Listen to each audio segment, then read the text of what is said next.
Welcome to all पाथ फाइंडर्स। आज के इस वीडियो में हम मॉडर्न हिस्ट्री को कवर करने वाले हैं, जिसमें आज का हमारा टॉपिक है इंडियन नेशनल मूवमेंट, भारतीय राष्ट्रीय आंदोलन, जिसमें हम सभी आंदोलनों को उनके घटना के क्रम में देखेंगे और डिटेल में डिस्कशन करेंगे। ये सभी आंदोलन NTPC CBT 2 लेखपाल और लोक PCS परीक्षा के लिए अति महत्वपूर्ण है। तो चलिए वीडियो को स्टार्ट करते हैं।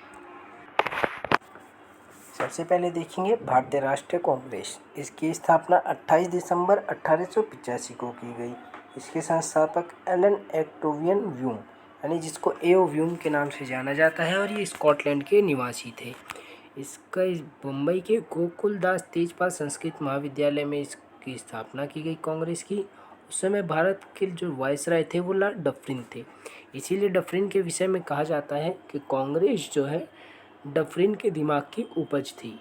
इस वाक्य का प्रयोग किया जाता है। दादा भाई नौरोजी ने इसका नामकरण भारतीय राष्ट्रीय कांग्रेस किया था। इसका पहले नाम भारतीय राष्ट्रीय संघ था। नेक्स्ट देख लेते हैं होम रूल आंदोलन। होम रूल आंदोलन 1919 में प्रारंभ हुआ। होम रूल आंदोलन आयरलैंड के होम रूल आंदोलन से प्रभावित था, जिसको सितंबर 1916 में स्टार्ट किया। एनी बेसेंट ने मद्रास में स्टार्ट किया और बाल गंगाधर तिलक ने बेलगांव पुणे में इसको प्रारंभ किया था। महाराष्ट्र में मुंबई को छोड़कर पूरे महाराष्ट्र में इसको प्रारंभ किया गया, इस आंदोलन को चलाया गया था। नेक्स्ट देखते हैं, महत्वपूर्ण है, सबसे इम्पोर्टेंट, रोलेट एक्ट 1919। 19 मार्च 1919 यह काला कानून था, जिसके अंतर्गत किसी भी व्यक्ति को संदेह के आधार पर गिरफ्तार किया जा सकता था। इसीलिए इसको बिना वकील, बिना अपील और बिना दलील के कानून की संज्ञा दी गई थी। इस कानून को, जिसका विरोध सैफुद्दीन किचलू और डॉक्टर सत्यपाल ने पुरजोर विरोध किया। इसके परिणाम स्वरूप 10 अप्रैल 1919 को पंजाब के ये दो लोकप्रिय नेता थे, सैफुद्दीन किचलू और डॉक्टर सत्यपाल, को गिरफ्तार कर लिया गया। इसके बाद सबसे बड़ी घटना होती है, जो कि है जलियांवाला बाग हत्याकांड। 13 अप्रैल 1919 रोलेट एक्ट के विरोध में पंजाब के अमृतसर के जलियांवाला बाग में एक सभा बुलाई गई। इस दिन बैसाखी का दिन था। यह शांतिपूर्ण विरोध कर रहे थे, पर जनरल डायर ने इन पर अंधाधुंध गोलियां चलवा दी। इस घटना की जांच के लिए हंटर कमीशन का नियुक्त किया गया था, जिसके आधार पर 379 व्यक्ति मारे गए थे। लेकिन कांग्रेस की जो समिति थी, उसके आधार पर 1000 से अधिक व्यक्ति मारे गए थे इस घटना में। इसी घटना से आहत होकर महात्मा गांधी ने केसरे हिंद की उपाधि और रविंद्रनाथ टैगोर ने सर या नाइटहुड की उपाधि वापस लौटा दी, जो कि ब्रिटेन के द्वारा इनको दी गई थी। नेक्स्ट देखते हैं खिलाफत आंदोलन। ये भी 1919 का ही महत्वपूर्ण आंदोलन है। खिलाफत आंदोलन तुर्की के खिलाफ, तुर्की में खलीफा के पद के समर्थन में ब्रिटेन के खिलाफ आंदोलन था। मतलब ये जो तुर्की का पद था, उसके समर्थन में इसको आंदोलन को स्टार्ट किया गया। और इसको भारत में स्टार्ट करने वाले दो भाई थे, जो कि शौकत अली और मोहम्मद अली। इन्हें इतिहास में अली बंधुओं के नाम से भी जाना जाता है। नेक्स्ट देखते हैं असहयोग आंदोलन 1920। जलियांवाला बाग हत्याकांड के बाद असहयोग आंदोलन चालू किया गांधी जी ने, जो कि 1 अगस्त 1920 को महात्मा गांधी जी के नेतृत्व में असहयोग आंदोलन शुरू किया गया। असहयोग आंदोलन जब चल रहा था, उसी बीच 1922 में चोरी चौरा कांड हुआ, जो कि बहुत ही महत्वपूर्ण घटना है। महात्मा गांधी के असहयोग आंदोलन के दौरान 4 फरवरी, यहाँ 4 फरवरी ना होकर के आप 5 फरवरी कर लीजिए, क्योंकि डाटा कहीं कहीं 5 फरवरी है और आयोग 5 फरवरी को ही सही मानता है। कुछ लोगों की उत्साही भीड़ ने गोरखपुर के चोरी चौरा के पुलिस थाने में आग लगा दी, जिसमें 23 पुलिस वालों की जलकर मौत हो गई थी। आप जैसे देख सकते हैं पिक्चर में भी, इस थाने में आग लगा दी गई थी, इसमें 23 पुलिस वाले जल गए थे। इसी से आहत होकर कि महात्मा गांधी ने असहयोग आंदोलन वापस ले लिया था। अब नेक्स्ट देखते हैं सविनय अवज्ञा आंदोलन, जो कि 1930 में चालू किया गया। सविनय अवज्ञा आंदोलन की शुरुआत गांधी जी ने 12 मार्च 1930 को दांडी मार्च के साथ की।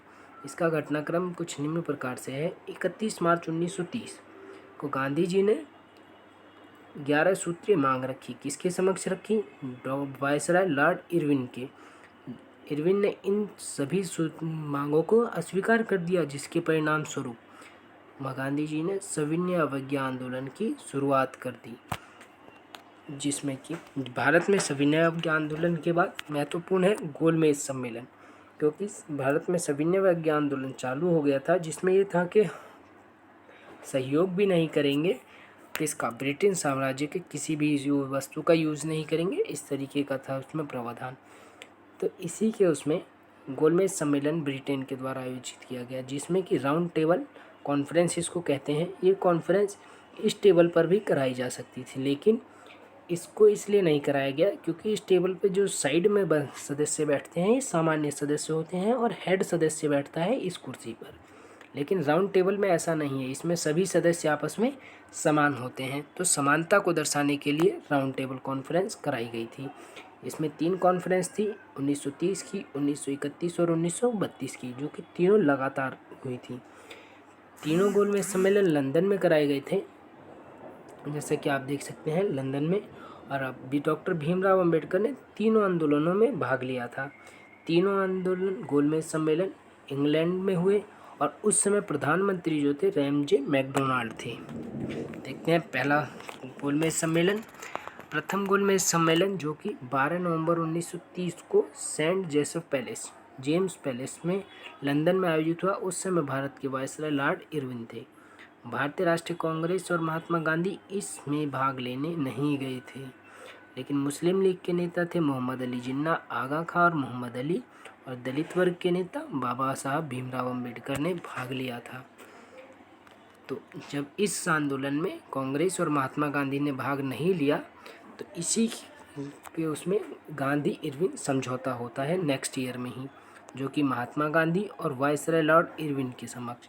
लॉर्ड इरविन ने जो शर्तें रखी वो कुछ इस प्रकार थी: सविनय अवज्ञा आंदोलन समाप्त किया जाए, कांग्रेस गोलमेज सम्मेलन में भाग लेने लंदन आए, ब्रिटिश शासन का भी सामान का बहिष्कार न किया जाए, जो कि पहले किया जा रहा था।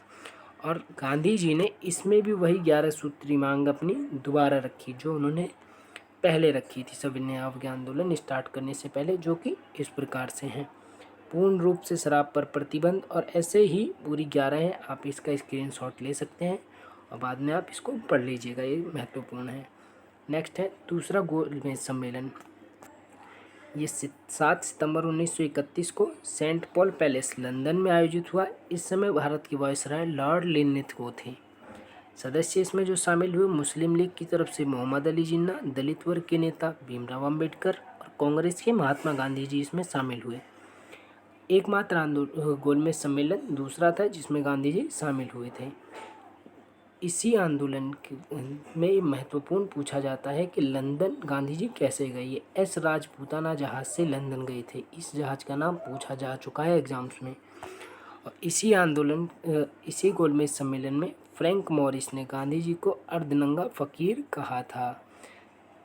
एक और महत्वपूर्ण बात है जिसको आपको कमेंट करके बताना है कि फ्रैंक मॉरिस के अलावा किसने गांधी को अर्धनंगा फ़कीर कहा था। हमें इसका कमेंट में आप इसका आंसर कीजिए। इसका आंसर आपको वीडियो के लास्ट में बताया जाएगा।